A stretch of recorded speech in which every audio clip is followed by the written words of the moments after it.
Oke, kamera roll and action. Hai, kali ini aku akan menjelaskan kepada kalian model-model komunikasi part 1.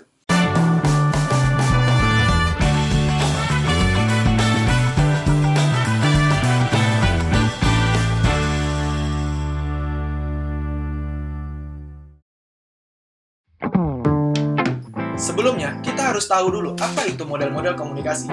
Model komunikasi adalah gambaran yang sederhana dari proses komunikasi yang perlihatkan kaitan antara satu komponen komunikasi dengan komponen lainnya. Model-model komunikasi terbagi menjadi 6 bagian. Ya, 6 bagian. Model yang pertama, stimulus respon, menunjukkan komunikasi sebagai proses, aksi, dan reaksi. Merupakan proses perpindahan informasi atau gagasan.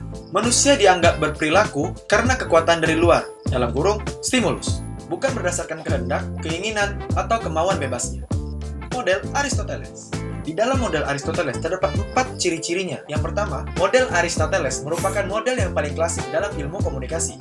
Yang kedua, komunikasi terjadi saat pembicara menyampaikan pesannya kepada khalayak dengan tujuan mengubah perilaku mereka.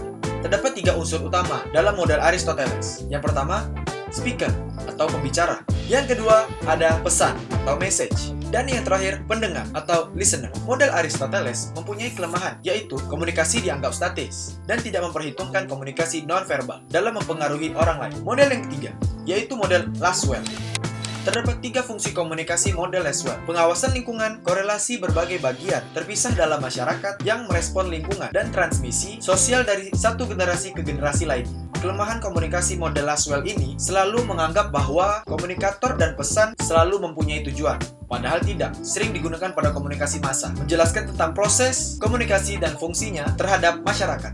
Model Shannon and Weaver. Model ini mengandalkan sebuah sumber daya informasi yang menciptakan sebuah pesan dan mengirimnya ke suatu saluran kepada penerima yang kemudian membuat ulang pesan tersebut. Yang kedua, pemancar, dalam kurung transmitter, atau mengubah pesan menjadi sinyal yang sesuai dengan saluran yang dipakai. Di dalam percakapan, sumber informasi adalah otak. Pemancar adalah suara yang menciptakan tanda yang dipancarkan oleh udara. Model ini menganggap bahwa komunikasi adalah fenomena statis dan satu arah. Yang kelima, model Wilbur-Schramm.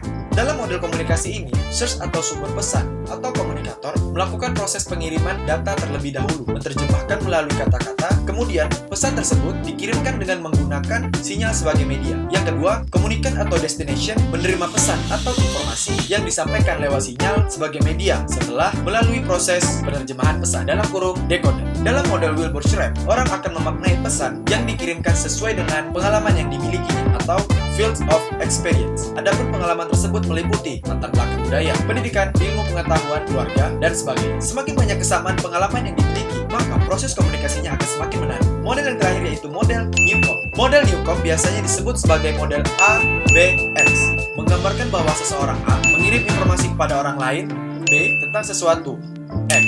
2. Model ini mengasumsikan bahwa orientasi A ke B atau ke X tergantung dari mereka masing-masing. Itulah model-model komunikasi part 1. Nama saya Santri Zakwan Reka, NPM 1082744, asal kelas 1MA07. Bye!